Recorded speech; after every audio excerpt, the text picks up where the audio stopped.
think I'm the product of my, my upbringing. My parents are very open-minded, they're very kind, caring people, and they always taught me not to discriminate against anybody, really, religion, culture, colour, anything. And I think that provided me with the foundation to research, become the person that I am today.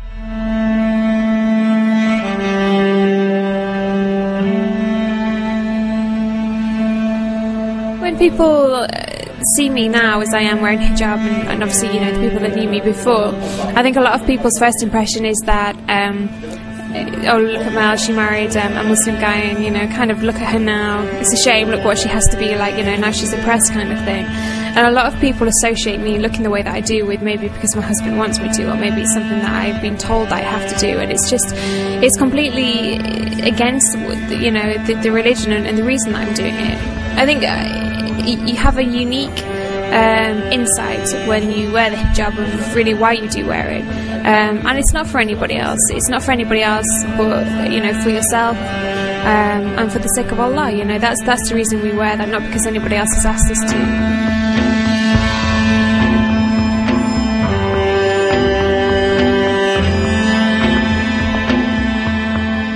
It was funny, I went to have my hair cut the other day actually, and obviously I went into the salon with my hijab on, and then took it off, and I sat down and I was having my hair cut by the lady, and she said, "Oh, so you're married then?" I said, "Yeah." She said, "Presumably you're married to a local." I was like, "No."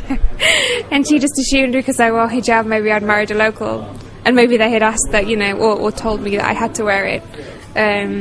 It's just another example, I guess, of people's prejudice towards it. People often assume you've been forced to wear it rather than it's because of your own choice. But I took it upon myself, and I think we should to explain, no, that's not the reason why I wear it. This is the reason why I cover up, and I don't think people should be dismissive. People want to learn, and that's how I started off.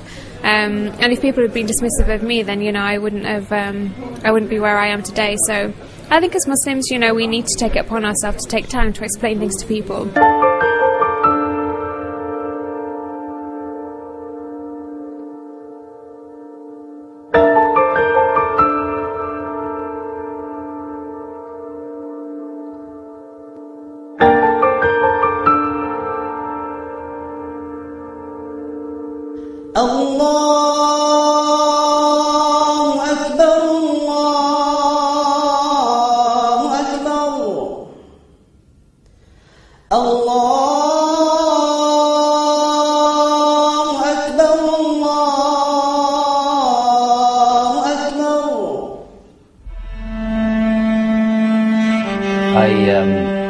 Never, ever expected that, we would be married.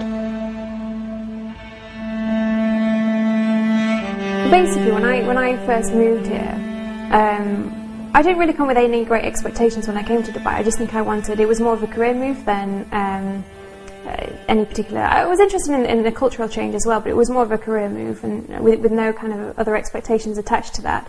But I don't know, I changed quite a bit when I first moved out here, and in terms of the people that I started getting to know at work. And when you come from England, you come with certain stereotypes about what Muslims are like and what an Islamic country is going to be like, and then it's completely not what I expected. And that got my interest, really. I thought, it's my impression of Muslims or my impression of Islam wasn't the same as what it was anymore when I had moved from the UK.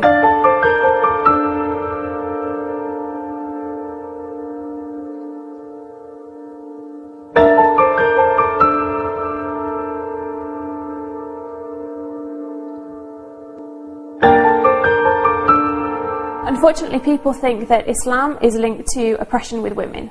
Okay, so it's something that, you see the way maybe that women dress, or you see the way that some people treat their wives, or you hear stories and you just think, okay, Islam, oppression with women, it's an unfair religion, it's, all about the hierarchy of men.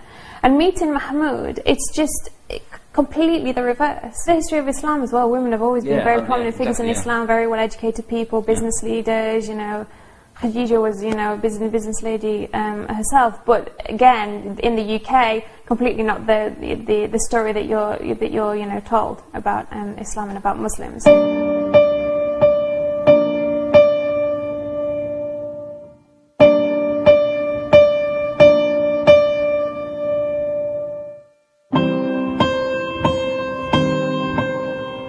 There was always something. I always believed in something, but I wasn't really sure what.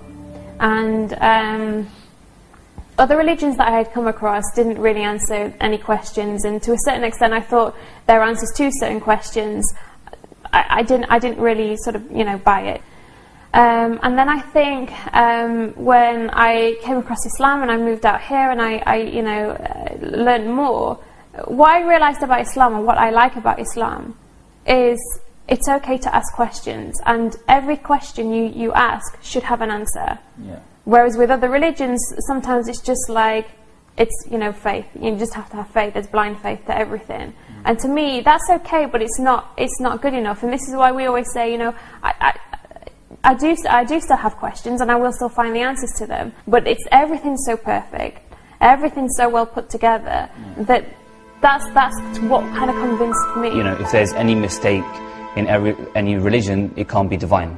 The only thing that can be divine is something that is perfect, and because none of us are perfect and we all make mistakes, we have a confidence and a belief in our heart that, and that's where belief comes in, or iman comes in, that there's an answer for everything, and it's in that one book, and obviously that's explained through our Prophet Muhammad sallallahu alaihi wasallam, and you know, so whatever we look for, there will be an answer for that question.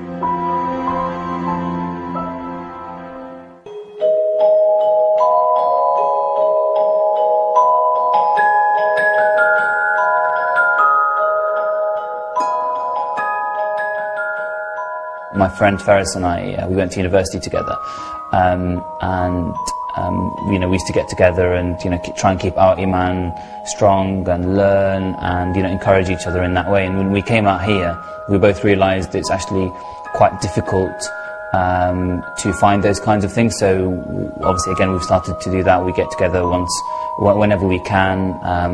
Faris is still living in the UK at the moment, so whenever he's over here, we kind of get together and we'll try and recite some Quran and du'as, and really hopefully help our iman grow and sustain that. لو أنزلنا هذا القرآن على جبل لرأيته خاشعا متصدعا من خشية الله وتلك الأمثال نضربها للناس لعلهم يتفكرون هو الله الذي لا إله إلا هو عالم الغيب والشهادة هو الرحمن الرحيم هو الله الذي لا إله إلا هو الملك القدوس السلام المؤمن المهيمن العزيز الجبار المتكبر سبحان الله عما يشركون هو الله الخالق البارئ المصور له الأسماء الحسنى يسبح له ما في السماوات والأرض وهو العزيز الحكيم.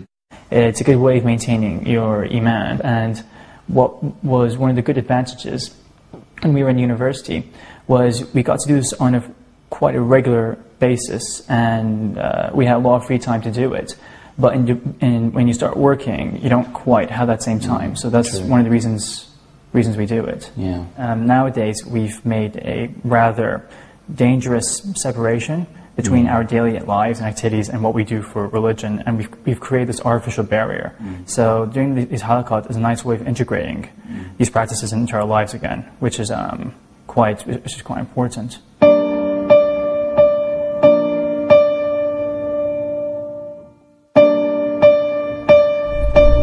So are you looking forward to Ramadan this year? Yeah, definitely. I think less pressure, obviously. Can obviously enjoy it a little bit more and do some of the duties a bit better. Yeah, definitely. It was really tough last year because we were working for a company that didn't necessarily let us take time off when we probably needed to and when we should have been able to during Ramadan. So it was very difficult. But now, alhamdulillah, you know, we have our own business, so we can relax a bit more, can't we? And we can take time off and do the right kind of things, make sure we're reading and make sure we're going to the mosque where we need to.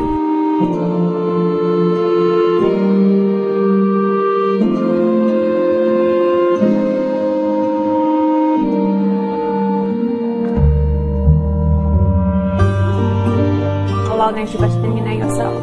So sometimes certain things happen and you think, should we really get married, or is it really going to work out between us? But then everything happens in the right direction. You just think, you know what, it's out of our hands. It's meant to be for us to be together. And alhamdulillah, everything's, been perfect, I would say.